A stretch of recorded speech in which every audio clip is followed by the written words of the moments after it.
साल का आखिरी महीना दिसंबर अपने साथ बहुत सारे बदलाव लेकर आया है। आज से बहुत सारे नियम बदल गए हैं जिसके बारे में आपको पता होना चाहिए, क्योंकि यह बदलाव सीधे आपके पॉकेट पर असर करेगा।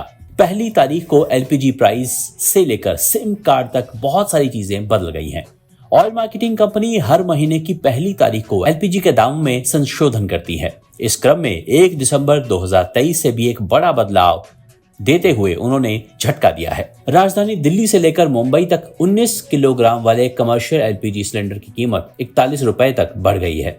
इससे पहले नवंबर की पहली तारीख को तेल कंपनियों ने 19 किलोग्राम वाले कमर्शियल गैस सिलेंडर के दाम में इजाफा किया था, जबकि 6 से पहले 16 नवंबर को इसकी कीमत घटाई गई थी।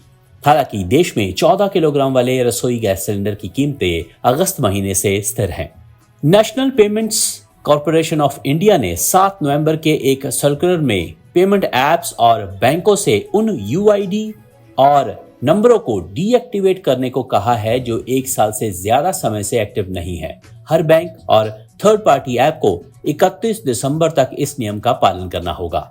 सरकार ने आज से थोक सिम बेचने पर रोक लगा दी है। जो दुकानदार अपनी दुकान को केवाईसी नहीं करेंगे वो थोक में सिम नहीं बेच सकते। मतलब अब सिम बेचने के लिए रजिस्ट्रेशन कराना जरूरी होगा। 80 साल से ज्यादा के रिटायर नागरिकों को 30 नवंबर तक अपना जीवन प्रमाण पत्र जारी करना होगा। अगर वो ऐसा नहीं कर पाए तो आज से उनकी पेंशन बंद हो जाएगी। जिन लोगों का आधार कार्ड पिछले 10 साल से अपडेट नहीं हुआ है वो 14 दिसंबर तक अपना आधार अपडेट करा ले। तब तक ये फ्री है, वरना 14 दिसंबर के बाद इसके लिए आपको फीस देनी होगी। एचडीएफसी ने अपने रेगुलर क्रेडिट कार्ड के लिए कुछ नियमों में बदलाव किया है। 1 दिसंबर 2023 से रेगुलर क्रेडिट कार्ड के लिए लाउंज एक्सेस कार्ड धारक के खर्च पर आधारित होगा। जो क्रेडिट कार्ड एक कैलेंडर तिमाही में 1 लाख रुपए या इससे ज्यादा खर्च करते हैं वह त्रैमासिक माइलस्टोन के लाभ के तहत 2 लाउंज एक्सेस वाउचर का लाभ उठा सकेंगे। दिसंबर से आईपीओ को इशू बंद होने की तारीख के 3 दिन के भीतर ही लिस्ट होना होगा। 1 सितंबर 2023 से यह नियम आईपीओ लिस्टिंग के लिए स्वैच्छिक आधार पर लागू है, लेकिन अब दिसंबर 2023 से सभी कंपनियों को अनिवार्य रूप से इशू बंद होने के 3 दिन के अंदर ही अपने शेयरों को एक्सचेंजों पर लिस्ट कराना होगा। Bureau report, nation speaks. साल का आखिरी महीना दिसंबर अपने साथ बहुत सारे बदलाव लेकर आया है। आज से बहुत सारे नियम बदल गए हैं जिसके बारे में आपको पता होना चाहिए, क्योंकि यह बदलाव सीधे आपके पॉकेट पर असर करेगा। पहली तारीख को एलपीजी प्राइस से लेकर सिम कार्ड तक बहुत सारी चीजें बदल गई हैं। ऑयल मार्केटिंग कंपनी हर महीने की पहली तारीख को एलपीजी के दाम में संशोधन करती है। इस क्रम में 1 दिसंबर 2023 से भी एक बड़ा बदलाव देते हुए उन्होंने झटका दिया है। राजधानी दिल्ली से लेकर मुंबई तक 19 किलोग्राम वाले कमर्शियल एलपीजी सिलेंडर की कीमत 41 रुपए तक बढ़ गई है।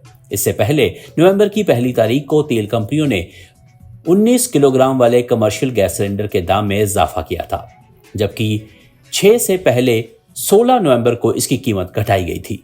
हालांकि देश में 14 किलोग्राम वाले रसोई गैस सिलेंडर की कीमतें अगस्त महीने से स्थिर हैं। National payments corporation of India ने 7 नवंबर के एक सर्कुलर में पेमेंट एप्स और बैंकों से उन यूआईडी और नंबरों को डीएक्टिवेट करने को कहा है जो 1 साल से ज्यादा समय से एक्टिव नहीं है। हर बैंक और थर्ड पार्टी ऐप को 31 दिसंबर तक इस नियम का पालन करना होगा। सरकार ने आज से थोक सिम बेचने पर रोक लगा दी है। जो दुकानदार अपनी दुकान को केवाईसी नहीं करेंगे वो थोक में सिम नहीं बेच सकते। मतलब अब सिम बेचने के लिए रजिस्ट्रेशन कराना जरूरी होगा। 80 साल से ज्यादा के रिटायर नागरिकों को 30 नवंबर तक अपना जीवन प्रमाण पत्र जारी करना होगा। अगर वो ऐसा नहीं कर पाए तो आज से उनकी पेंशन बंद हो जाएगी। जिन लोगों का आधार कार्ड पिछले 10 साल से अपडेट नहीं हुआ है वो 14 दिसंबर तक अपना आधार अपडेट करा ले। तब तक ये फ्री है, वरना 14 दिसंबर के बाद इसके लिए आपको फीस देनी होगी।